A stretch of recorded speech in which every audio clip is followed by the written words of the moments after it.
Hi, so my name's Wayne Cooper. I'm here with you today to explain to you multi-planar movements and tensegrity as part of one of the modules in my NATE diploma.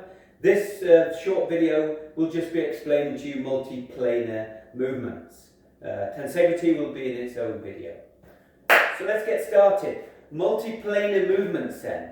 We move in planes, so if I move this way, if I was to do a bicep curl like this, then I'm moving in a sagittal plane.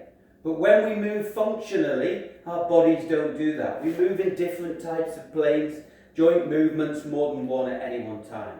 So they're more functional, and you're going to gain more benefit from incorporating these into your exercise programs, and you're going to also be using these if you participate in any type of sport. So I'm going to explain the movement, the joint, the plane and the axis, and then try and incorporate a sport and an exercise as well. So I've got some items down here I'm going to be using, but first of all then we're going to look at the lumbar spine, and we're going to do lateral flexion of the lumbar spine. So that's this movement here, lateral flexion of the lumbar spine, like so. So that is taking place in a frontal plane and a sagittal horizontal axis. This, we're just incorporating dumbbells to do dumbbell lateral flexions, and we can alternate, or we can do them to one side to start with and then the other side. So that's lateral flexion of the trunk or the spine. Also, that movement as a multi-planar movement could be seen in cricket. So if we were bowling and we were taking a run up, we're now going to be doing lateral flexion. You can see one of my sides is shortening as the other's lengthening. Of course, we're moving now, we're running to get a run up to bowl the ball. So now it becomes a multi-planar movement as an example in cricket. So that was lumbar spine. Next one we're going to be looking at is shoulder girdle, protraction and retraction. So that's happening in a transverse plane and a vertical axis. So protraction and retraction is when the scapula is coming closer together, and protraction when the scapula is coming apart. So an example of an exercise we could do for this would be push-ups. This one, protraction, the scapula's moving laterally further away, and here when we come down, retraction, the scapula is moving medially and closer together. So that would be a push-up. Also, as an exercise for that one, we've incorporated squash. So the scapulas don't always move in unison. They don't always move together. So if I was to do a backhand for squash, maybe I would have to do a forward lunge. The arm would come across the body. So the movement we've got then is horizontal adduction. And we've also got protraction of the scapula. And when I make the swing, the backhand to hit the ball, then we've got retraction of that left scapula as well. And don't forget, we've got that sagittal movement as we're moving forwards or backwards and doing the flexion or extension of the knee joint and the hip as well.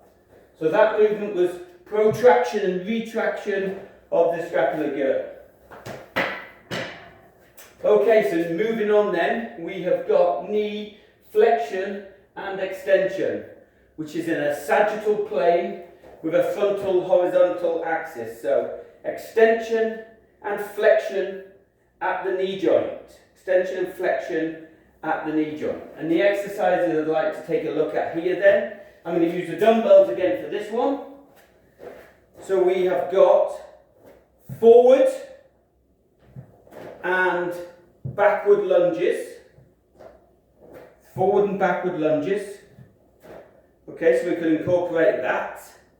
We're only moving in one plane there though. So I'm going to put them down now. Okay, next one would be kicking of a football. Now we could be moving forwards or back normally. We might be running, we might be moving backwards, we might be moving forward. So there's loads of joint movements happening. It's more functional, as we alluded to at the beginning. So kicking a football, knee flexion, extension, and there's other movements happening as well. We're not going to try and kick the ball with a straight leg. We're going to generate more power if we flex and extend the knee as well. Moving on then, so we have got medial and lateral rotation, or internal and external rotation of the hip joint. Internal, external, medial, lateral. So an exercise for this one, I'm just going to grab that ball again. Hope I don't get in trouble for damaging the house. So an exercise for this one we might want to do is against the wall here. We can lie back, we can place the ball in the knee joint, and if we just had our socks on, we would slide the legs out. It's quite a slippy ball this, so ball in the knee joint and the legs out. So although they're going out there, that is internal rotation and external rotation. We could use feather bands for this exercise as well. So internal, external. We could also lie on the mat like so, have a feather band between the knees and be moving in this movement here, working internally and externally. And we've got a mobility exercise as well here. So this type of exercise,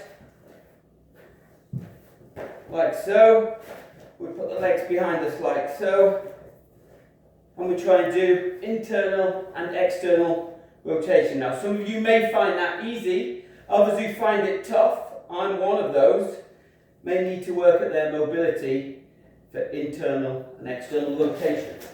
Okay, so a sport for that one, a little bit different, rugby. So in rugby, we're always passing the ball behind us. So if we're running in a forward motion, we've got sagittal movement, and when we're twisting, we've got transverse movement, and we've also got that internal and external rotation of the hip joint here as we're passing the ball behind us. So that's an example of that one. Okay, so the last one then we're going to do is shoulder ab and adduction. Shoulder ab and adduction. So that's happening on a frontal plane with a sagittal horizontal axis. So I'm going to show you an exercise first of all. So we've got a dumbbell lateral raise. Dumbbell lateral raise. You've probably seen a lot of people do these in the gymnasium, working our shoulder joint.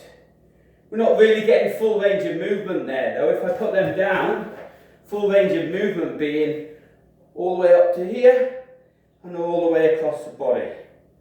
So ideally, if we're fully fit, we've got no injuries, we should be working the joints and the muscles in a full range of movement to get the most benefit. And multi-planar as well, because they're more functional. And finally, an exercise with that one then, we might wish to use here, golf. So as we do the swing, the backward swing and the forward, we've got that shoulder ab and abduction, and we've also got transverse planes of movement happening as well when we do that. So I hope you enjoyed the video today, and I hope that gave you a little bit of an insight into multi-planar movements and why we would benefit from incorporating them in our individual training programs. Thank you.